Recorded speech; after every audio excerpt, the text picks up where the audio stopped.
त्याच्यानंतर राज्यात सांगायचं झालं तर पश्चिम महाराष्ट्रामध्ये सातारा, सांगली, सोलापूर, कोल्हापूर तिकडे देखील काय होणार 25 म्हणजे शेवटच्या आठवड्यात चांगला पाऊस पडणार आहे.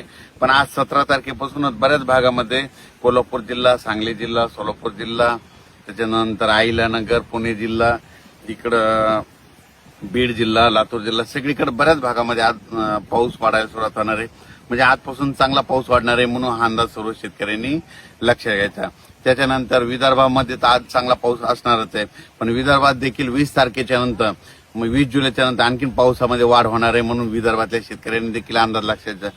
सांगायचं झालं तर सारांशमध्ये सांगतो की आज 17 तारखेपासून ते 5 ऑगस्ट पर्यंत राज्यात पाऊस असाच दररोज वेगवेगळ्या भागात पडतच राहणार आहे आणि जे संपूर्ण जे शेतकऱ्याचे पीक आहेत त्यांना सगळ्यांना जीवदान ठरणार आहे म्हणून हा अंदाज लक्षात घेतला.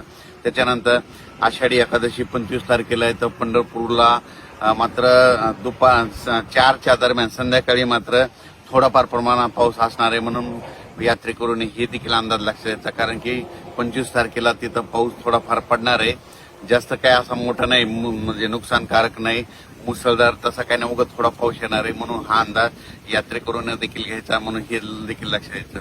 त्याच्यानंतर यात्रा परतल्याच्या नंतर राज्यात मात्र 27-28च्या नंतर बऱ्याच भागामध्ये काही काही ठिकाणी जोराचा पाऊस पडणार आहे म्हणून ही आज देखील त्या शेतकऱ्यांना अंदाज लक्षात घ्यायचा. त्याच्यानंतर इकडे जळगाव जिल्हा झालं, धुळे जिल्हा झाला, नंदुरबार जिल्ह्यात देखील काय होणार आहे, आज 17 पासून बऱ्याच भागामध्ये थोडाफार पाऊस वाढणार आहे. पण नंदुरबार जिल्ह्यात मात्र शेवटच्या आठवड्यात एक लो प्रेशर आहे, म्हणजे एक चक्रीवादळ आहे. चक्रीवादळ काय होणार आहे, इकडे 22-23च्या नंतर इकडे नागपूरकडून येते असल्यामुळे नागपूर, इकडे अमरावती, अकोला असं करत करत मध्य प्रदेशकडे जाणार आहे. मध्य प्रदेशकडून काय होणार आहे, इकडे इंदूरकडून इकडे लगेच इकडे जळगाव असा करत करत इकडे परत गुजरातकडे येणार आहे. गुजरातकडे येत असल्यामुळे नंदुरबारकडे येऊन तेच मुंबईकडे जाईल. त्याच्यामुळे काय होणार तुम्हाला एक सगळ्यात महत्वाचं सांगू इच्छितो, पंढरपूरची दिंडी परतल्याच्या नंतर मात्र राज्यात मात्र जोराचा पाऊस पडणार आहे म्हणून ही अंदाज लक्षात घ्यायचा. मग ते पाऊस कसा पडणार आहे, 27 जुलैपासून ते 5 ऑगस्ट पर्यंत राज्यात मग जोराचा पाऊस सगळीकडेच पडणार आहे म्हणून हा अंदाज लक्षात घ्यायचा. त्याच्यानंतर सांगायचं झालं तर अहिल्यानगर जिल्हा, पुणे जिल्हा, नाशिक जिल्हा तिकडे काय होणार आहे, 21 तारखेच्या नंतर चांगला पावसाला सुरुवात होईल आणि सरी मात्र पुणेकडे तिकडे सुरू होतील म्हणून हे अंदाज लक्षात घ्यायचा. त्याच्यानंतर इकडे सांगली जिल्हा झालं, सोलापूर जिल्हा झालं, लातूर जिल्हा झालं, धाराशिव जिल्हा झालं, जुलैच्या शेवटच्या आठवड्यामध्ये तिकडे पाऊस येणार आहे. तिकडे सध्या तरी असा मोठा पाऊस तिकडल्या भागात नाही म्हणून लातूर जिल्हा, त्याच्यानंतर धाराशिव जिल्हा, सोलापूर जिल्हा, सांगली जिल्हा ह्या भागातील शेतकऱ्यांनी, बीड जिल्ह्याच्या काही भागातील शेतकऱ्यांनी लक्ष द्यायचा.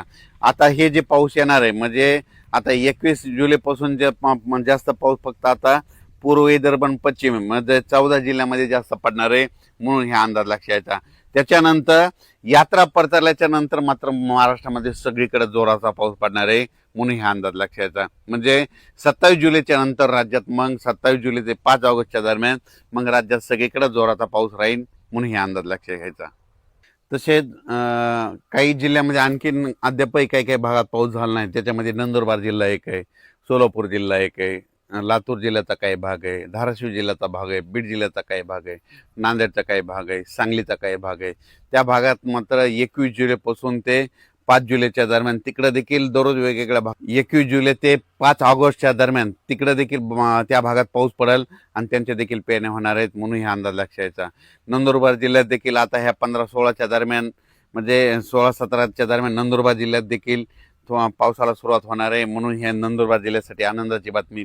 राज्यात मात्र 15 जुलै, 16, 17, 18ला विखुरलेल्या स्वरूपात भाग बदलत पाऊस पडणार आहे. सर्वदूर पडणार नाही, फक्त पाऊस सुरू होणार आहे, एकदम असा बंद पडणार नाही म्हणून हे अंदाज खास करून अंदाज दिलेला आहे. कारण की प्रसार माध्यमातून खंड असा शब्द वापरला. तुम्हाला सांगू इच्छितो एकदम खंड म्हणजे की सगळा पाऊस बंद असतो. सोलापूर, लातूर, धाराशिव, नांदेड, सांगली ह्या जिल्ह्यातल्या पावसाचे आणखीन पाऊस वाढत जाईल म्हणून हा अंदाज लक्षात घ्यायचा.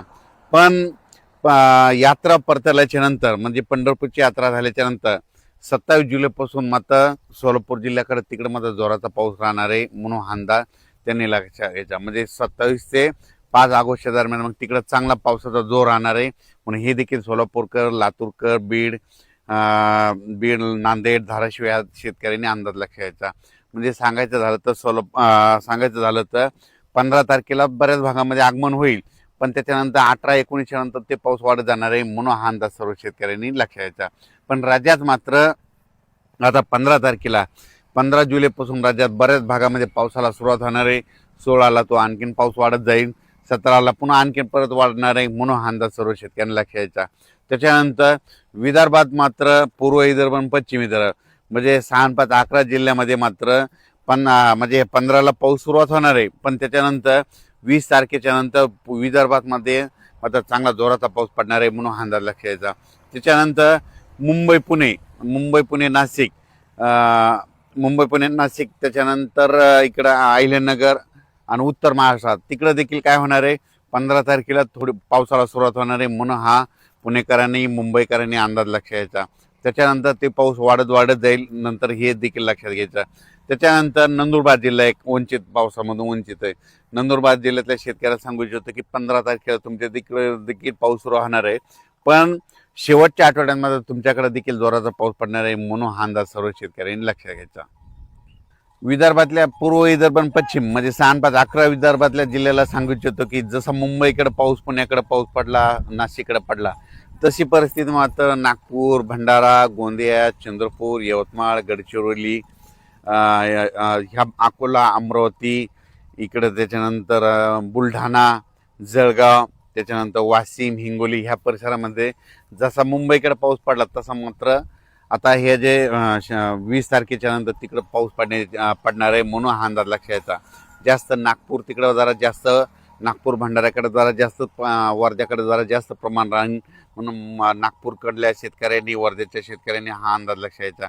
म्हणजे सांगायचं झालं तर आता वरुण राजाची खरी बॅटिंग आता तिकडे म्हणजे विदर्भाकडे. म्हणजे आता हे टप्पा विदर्भात एक चक्रीवादळ, एक लो प्रेशर आहे, एका पाठोपाठ 2 लो प्रेशर आहेत, 2 प्रणाली आहेत. त्या जात असताना काय होणार, तिकडं पाऊस पडेल, पण तिकडं ते चक्रीवादळ फिरत असल्यामुळे मराठवाड्यामध्ये काय होणार आहे, मराठवाड्यामध्ये इकडे रिमझिम पाऊस राहणार आहे म्हणून हा अंदाज लक्षात घ्यायचा. म्हणजे सांगायचं